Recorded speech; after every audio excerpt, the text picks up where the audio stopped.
What's up guys, Blade Master here bringing you another Total War Attila online battle. This is a replay of a match that was played quite a while ago. This was the round of 8, round of 8 between Bararetorix of Agartha and BX Baracus of VOD. And I'm really sorry for bringing this replay so late to you guys. I thought that I'd be able to cast all of the tournament battles, but real life got in the way, and then I was just off for like a month or so. But anyways, I hope the replay isn't desync too much. Bararetorix told me that this is a very good battle, so I'm keeping my hopes up. Bararetorix has taken the Alamans in this matchup, and BX Baracus has taken the Langobards. I like what BX Baracus is doing here, moving up with his Germanic hurlers and then occupying the hill, although they are taking some casualties in the process from the extended range of the Germanic archers. We are playing in, I believe, Petrodava. I'm not sure. It's one of the maps that I selected. And of course, since this being the unit ban tournament, each player gets to ban one unit from the opponent's army. Both the players have decided to ban noble Germanic horsemen from each other. So instead, we are left with 5 Germanic lancers for the Alamans and 6 Germanic lancers for the Langobards. Now, this brings a very interesting dynamic to a regular online match.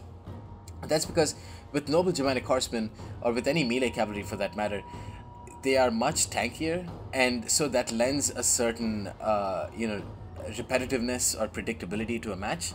Whereas with Germanic Lancers, there's a very high possibility that you can completely lose all of your cavalry in a matter of seconds if you don't use them right. So I guess it's a bit more skill-based that way, I don't know. Here we can see Horsehewers getting targeted by Germanic archers very smartly by Bararetorix of Agartha. So BX Baracus' Horsehewers, he should be pulling them back. But he's not pulling them back, and they're getting slaughtered there. Meanwhile, Bararetorix being very aggressive with his pikes. I think this is a pretty decent move. The pikes can't really do too much except corral units away. That's exactly what he's doing. Meanwhile, the Germanic hurlers are taking fire from the Germanic archers. Horsehewers here down to 84 units.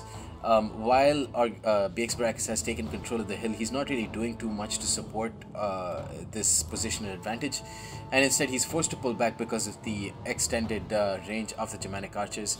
Goes to show you, 200 range really plays a pretty big role. These Horsehewers down to 76 units, and it kind of looks like BX Baracus' army is sort of split in two, which should be a concern. Here, let's take a look at the army builds for now. 6 Germanic Lancers for BX Baracus, a Redoubtable Chieftain General, which is an interesting choice, pretty strange choice if you ask me. A couple of Horsehewers, one of whom is pretty badly injured. 1 Gordon's Chosen, and it looks like a front line of 6 Gordon's Men. I love the front line of 6 Gordon's Men and a Gordon's Chosen. I think that's a very smart move. I like the 2 Horsehewers. I don't like the Redoubtable Chieftain against the Alamans. I don't think that's a good matchup. And to a bigger extent, I don't think bringing Clubmen against Alamans would be a smart matchup. That's just one of the ways I really like this matchup between the two DLC factions, because the Alamans are so supremely defensive and tanky with their Bejeweled Nobles and Protectoris Defectors that with the Langobards, you really can't afford to bring Clubmen, because Clubmen themselves are tanky. You have to use I don't know why there is so much lag here. It's very strange. It's down to 14 FPS. But anyways, powering through the lag. I don't think you should bring a club line, because god damn it, this is really pissing me off. Hold on, you guys. Alright, now I hope this is better. Okay, so the reason why I think bringing a club line is not a good move against Alamans is because you have a huge advantage by bringing Gordon's Men. If you're going to bring a club line, all you can do with clubs is to put them into shield wall. Otherwise, they're basically not effective at all. But with the Protectoris Defectors and Bejeweled Nobles, you can afford to take them off of shield wall, and you can afford to be more aggressive with them. And that's just something you can't do with the club line. So here we can see Germanic Lancers of Bararetorix chasing after one of BX Baracus' Germanic Lancers, but BX Baracus got a very timely charge onto their rear with his second unit of Germanic Lancers, and now Bararetorix is going to respond with his own Germanic Lancer charge. Oh, god damn it, wow, okay, there we go. I have no idea why my recording software is acting up like this. Anyways, this is a huge clusterfuck, and it looks like Orgetrix is going to get the upper hand here because his Germanic lances have got a final decisive rear charge onto these guys, and he's bringing his Knodomars entourage. He's just piling on all of his cavalry here, and bringing his general, whom he's popped rapid advance to get that extra burst of speed, and he's popped brace, so I think he's got a pretty decisive edge here. But BX Baracus is Gordon's men are charging in. They are berserk already, but they're taking a lot of casualties from the archers, from the Germanic archers of Orgetrix. But the point is, they've come in to support much quicker. They're taking a massive amount of damage from this Knodomar's entourage. But since they're berserk, you're going to see the kills start to rise up really quickly on these guys. Horsehewers in the center, not really sure why they're kept in the center. They should be supporting this battle instead. They're going to instead just charge into these Bejeweled Nobles, who Orgetrix has very wisely kept into shield wall.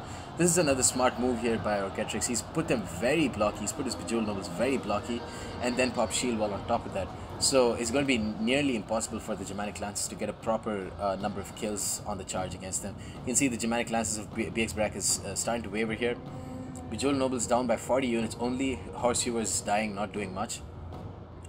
And BX Baracus is doing a very strange move here. He's put all of his units onto one side, which is, I guess, a smart decision, but he should be just charging in with his Horsehewers and killing off the cavalry line of Orgetrix by doing this. Germanic Lances here down by quite a few units. I think BX Baracus has got a huge advantage in cavalry now, but he needs to pull them out.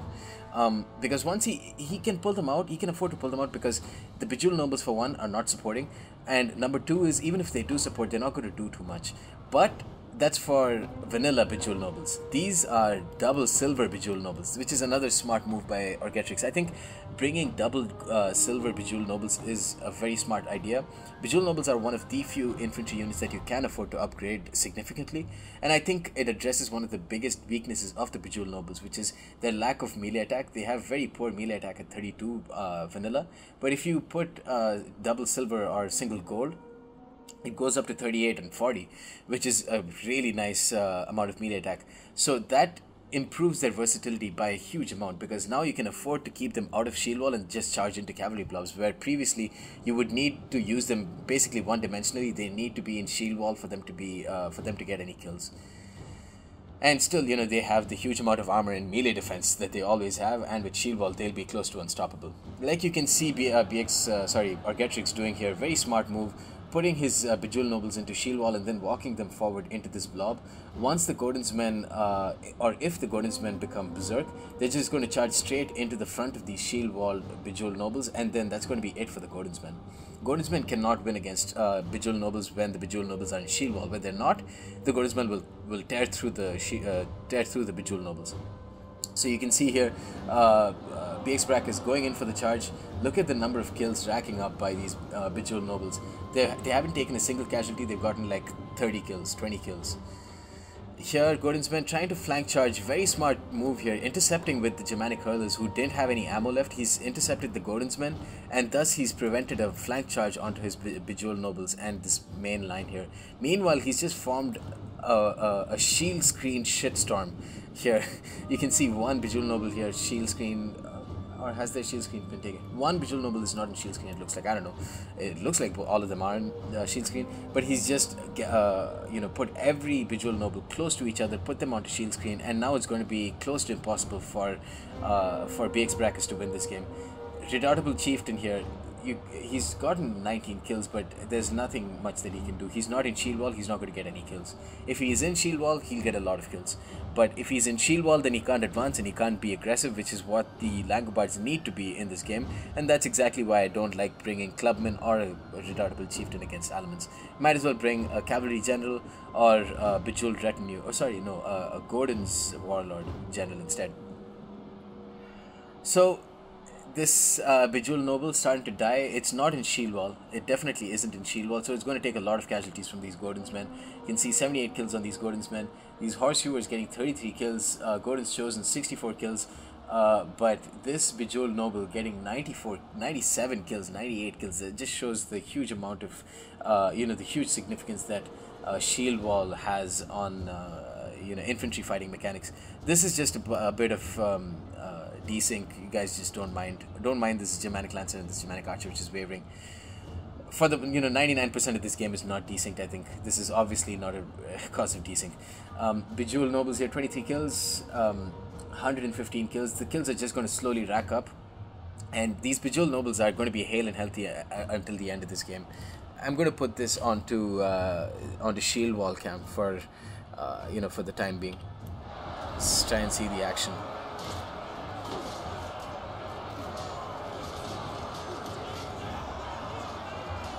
Yeah, the beards on these guys is just amazing.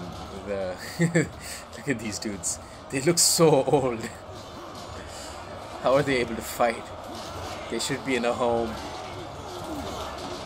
Man, old people in the Dark Ages were badasses.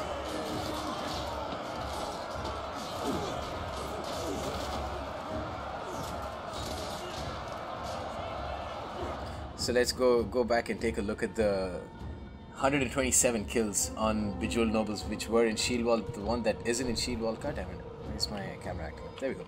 So the one that isn't in shield wall, 61 kills and dropping really quickly. Oh, that's the Germanic Lancer that charged in.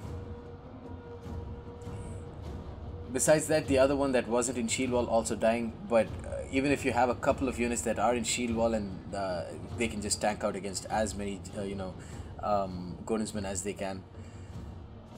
Getting rear charged by Germanic Lancers, I don't think that's a cause of, that's desync. I don't think so. I think BX Brachus, BX Brachus's cavalry advantage is finally showing. I mean, he should have been charging in with these Germanic Lancers much earlier. But now that these Bejeweled Nobles are in shield wall, it's going to be pretty hard for them to get a significant number of kills. That said, you can never underestimate the power of Germanic Lancers. They are very, very good. Gordonsmen here, full strength Gordonsmen charging in, but again, these are shield walled Bejeweled Nobles, and it's, why is this going to take 9.5 minutes? What? I just saw the timer. What? So the Bejeweled Nobles are slowly going to die, it looks like. They're getting 150, 160 kills. And the wall is slowly crumbling. Bejeweled Nobles here going to lose to the Germanic Lancer charge. More Bejeweled Nobles. These guys don't look to be in shield wall. I hope this isn't been desynced to fuck.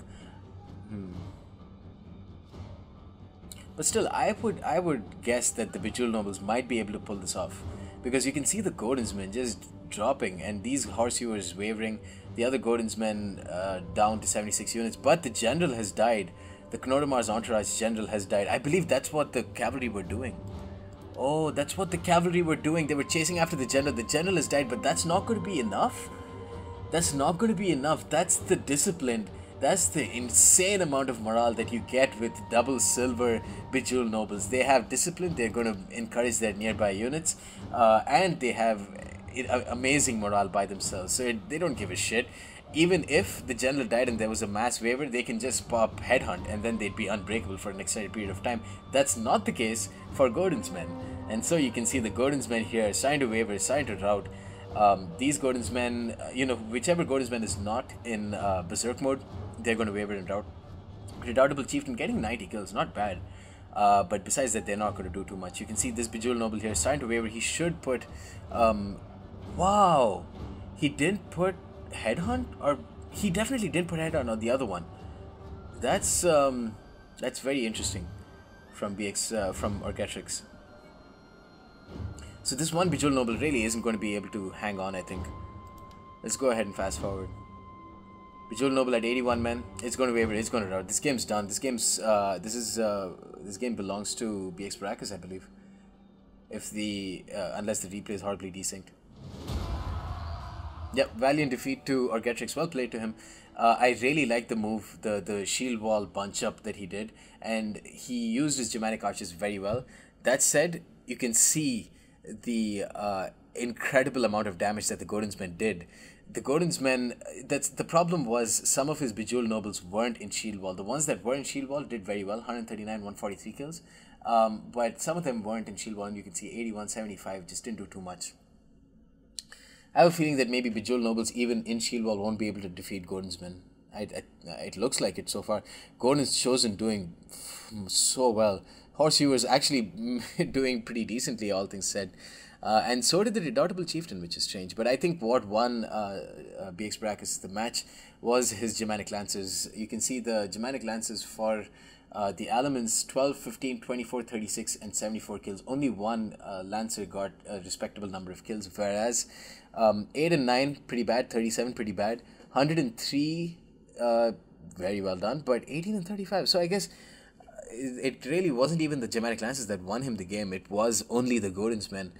So I guess this game was won before the game even started. BX Brackus picked a perfect army and basically outpicked Orgetrix and won the game that way. Anyways, guys, that's the end of this battle. Hope you enjoyed it and stay tuned for more. Peace.